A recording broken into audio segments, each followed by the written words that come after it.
explosão deu origem a sistemas em constante expansão de tempo, espaço e matéria.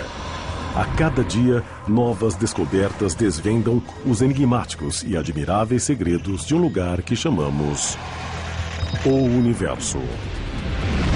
O passado e o futuro. Muitos sonham em viajar no tempo. Mas seria isso possível? Isso pode acontecer em alguns anos ou décadas. Quando se viaja no tempo, coisas estranhas começam a acontecer. Você pode imaginar coisas absurdas como visitar você mesmo no passado.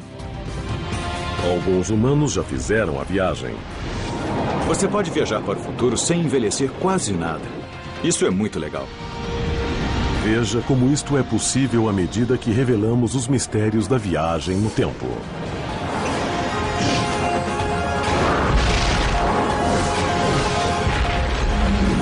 O Universo. Viagem no tempo. De todos os enigmas do universo, a viagem no tempo pode ser o mais complicado. O tempo em si nos fascina muito. Sempre pensamos em maneiras de enganar o tempo, voltar ao passado e mudar as coisas. A viagem no tempo envolve voltar ao passado ou avançar para o futuro. Mas, no momento, cada um de nós está congelado no presente.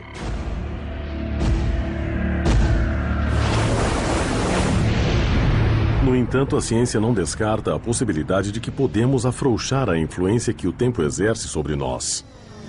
A teoria da relatividade de Einstein, na qual o tempo desempenha o papel principal, deixa a questão da viagem temporal em aberto. Nossa melhor teoria do tempo, que é a relatividade, não proíbe explicitamente a viagem temporal. Pode ser que existam coisas que ainda não compreendemos que aprimorarão a teoria. Mas parece que há maneiras de construir cenários dentro da relatividade que nos permitirão voltar ao passado.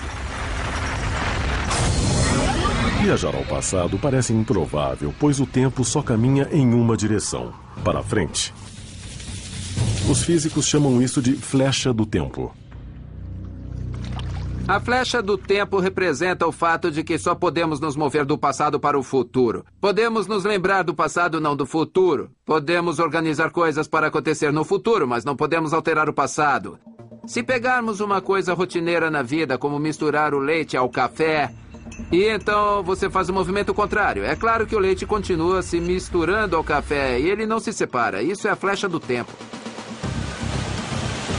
A flecha faz do tempo uma via única de eventos irreversíveis, algo que conhecemos intuitivamente pelas nossas experiências diárias. Em uma mesa de bilhar, você pode iniciar o jogo, mas não espere que as bolas se realinhem sozinhas. Você pode quebrar um ovo, mas jamais fazê-lo voltar à sua condição original. A razão pela qual o tempo tem uma flecha é uma lei fundamental de física que diz que todas as coisas no universo se movem de estados ordenados para estados desordenados.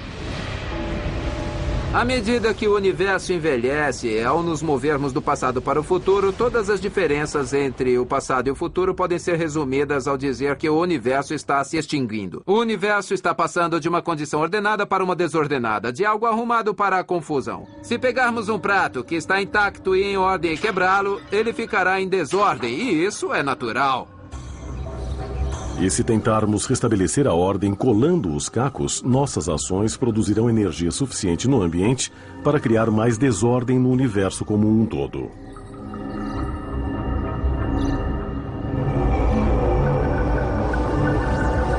Mas a flecha do tempo pode ser dobrada em condições extremas. Isto remete à teoria da relatividade de Einstein. Einstein mostrou que a gravidade de objetos maciços, como planetas, estrelas e buracos negros, pode fazer com que o espaço se curve. Mais incrível ainda, ele mostrou que o espaço e o tempo estão conectados a algo que ele chamou de espaço-tempo. Isto significa que sempre que o espaço é curvado, o tempo também é. E nada no universo pode dobrar mais o espaço-tempo do que a supergravidade de um buraco negro. Imagine que o campo gravitacional é tão forte que o espaço e o tempo curvam-se sobre si mesmos. Você começa em um ponto, avança no tempo e retorna ao ponto que você deixou. Quando a flecha do tempo dobra-se e encontra sua cauda, cria um loop infinito onde o mesmo evento acontece repetidamente. Se o tempo dobrar-se sobre si mesmo, o universo repetirá os eventos continuamente. Cada momento da vida se repetirá um número infinito de vezes. Um loop infinito de eventos seria muito frustrante para qualquer um. Mas suponha que um viajante do tempo possa chegar ao passado sem a constante repetição. Neste caso, existiriam outros obstáculos. Os mais intrigantes seriam as inconsistências e paradoxos que surgiriam ao começarmos a mexer com o passado. Um exemplo famoso deste tipo de inconsistência decorrente da viagem no tempo é o chamado paradoxo do avô. Isto ocorreria quando alguém voltasse ao tempo, por exemplo, do seu avô. Imagine que eu volte no tempo com uma máquina e encontre meu avô em 1937. Ele está prestes a sair para um encontro às escuras com minha avó. Eles não se conhecem. Mas eu o convenço a não ir ao encontro. Ele gosta muito de corrida de cavalos. Digo a ele que haverá uma corrida muito interessante. Então, vamos juntos ao hipódromo. Ele nunca conhecerá minha avó. Então, o que acontece comigo? Como é possível que eu tenha nascido, voltado no tempo e impedido o meu próprio nascimento?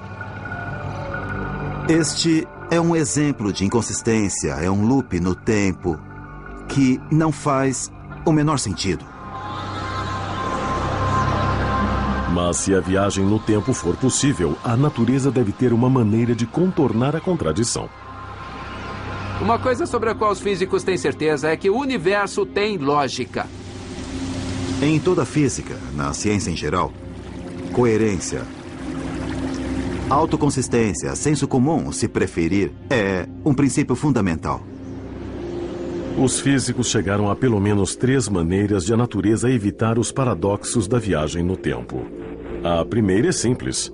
A natureza evita os paradoxos, tornando a viagem temporal ao passado impossível. Em outras palavras, não pode ser feita. Uma alternativa diferente é o estranho conceito de universos múltiplos. Uma maneira de lidar com a viagem ao passado é dizer que realmente entramos em um universo paralelo após termos realizado a viagem ao passado. Desta forma, não afetamos a história do universo do qual viemos. Na verdade, tudo o que pode acontecer, acontecerá. Mas a maneira disto acontecer é entrando no universo paralelo. É um conceito bem bizarro. A terceira solução para o problema do paradoxo é a noção de que a viagem no tempo é possível, mas não poderemos mudar o passado quando chegarmos lá. A ciência por trás disto pode ser ilustrada reduzindo o problema à situação mais simples que podemos imaginar, como, por exemplo, bolas em uma mesa de bilhar. Imaginemos uma mesa de bilhar agindo como uma máquina do tempo. Se uma bola entra em uma caçapa, viaja por um buraco de minhoca e sai na outra caçapa antes de entrar na primeira. É uma máquina do tempo.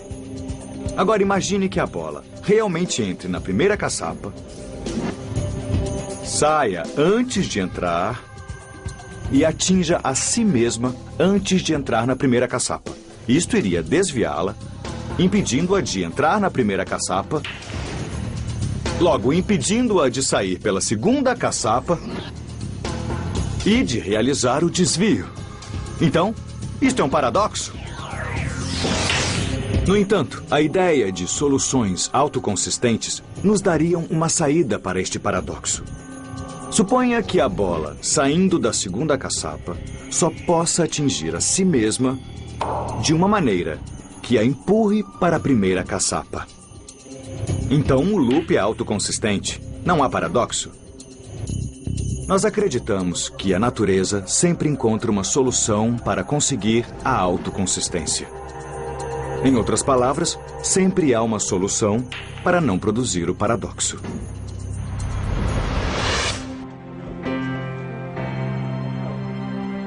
Se este for o caso e Clifford Johnson fosse capaz de viajar para o ano de 1937, ele poderia conhecer o avô. Mas apesar dos esforços, nada do que ele fizesse mudaria o fato de que seu avô conheceria sua avó para permitir que Clifford nascesse. Tudo bem. De uma forma ou de outra, o universo o impediria de alterar a história. Mas não temos de nos preocupar com paradoxos quando viajamos para frente, seguindo a flecha do tempo para o futuro. Viajar para o futuro é a coisa mais simples no mundo. A cada minuto avançamos no tempo. Uma coisa que podemos fazer para mudar a maneira como avançamos no tempo em relação uns aos outros é nos mover em velocidades diferentes comparados uns aos outros. Uma máquina do tempo que leva ao futuro tem base na descoberta de Einstein sobre o tempo e a velocidade. Quanto mais rápido nos movemos no espaço, o tempo, para nós, passa mais devagar se comparado ao das pessoas paradas. Por mais alucinante que isto pareça, está provado por experimentos.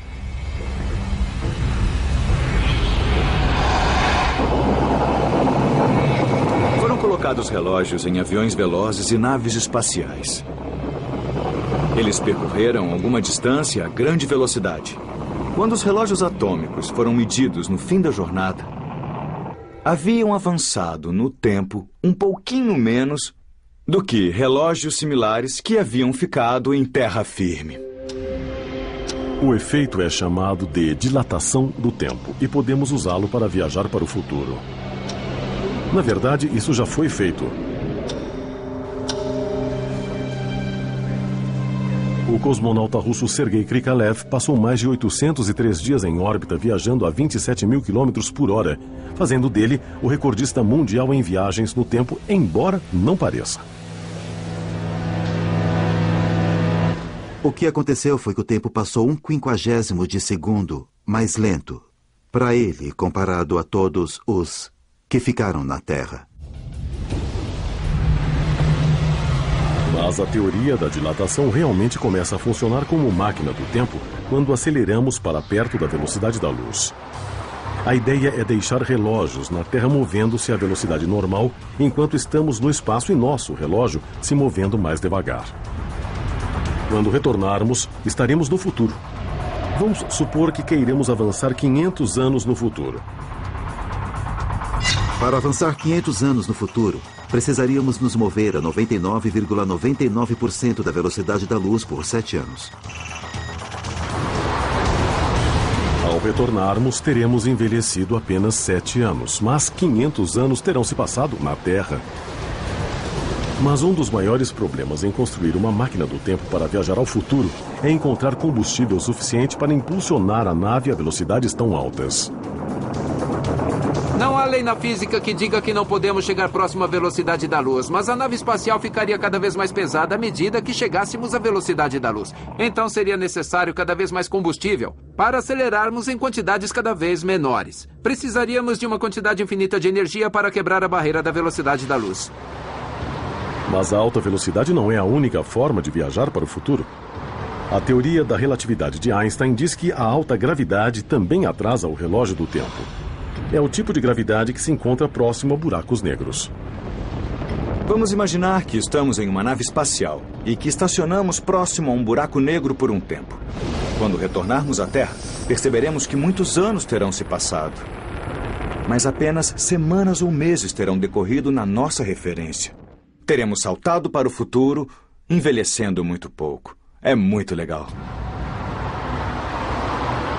Mas passar anos à velocidade da luz ou próximo a um buraco negro é um tipo lento de viagem no tempo. Para viajantes mais impacientes, pode haver uma viagem instantânea por meio de um atalho através do espaço, chamado de buraco de minhoca, que também poderia se tornar um corredor do tempo.